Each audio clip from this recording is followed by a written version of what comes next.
Ang Nature's Way, para sa side ko, napakalabo nilang umalis sa AIM. Bakit? Unang-una, first time ng Nature's Way na naghanap ng kapartner na networking company na natagpuan nila is AIM Global.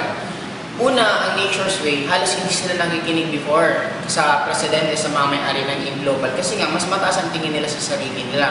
Pero nung pinatunayan ng AIM Global na yung target skills na gusto nila, nabibigay ng sobrang bilis ng AIM Global, dumating sa point na ang Nature's Way na mismo ang nakikinig sa mga may-ari.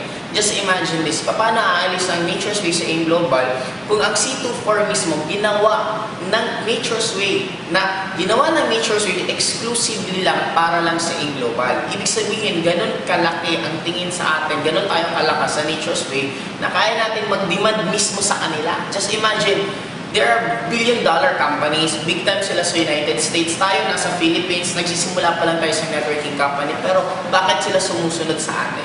Ganon kalaki ang tiwala ng Nature's Way mismo sa AIM Global. Kaya gumawa nga sila ng produkto na exclusive lang sa atin.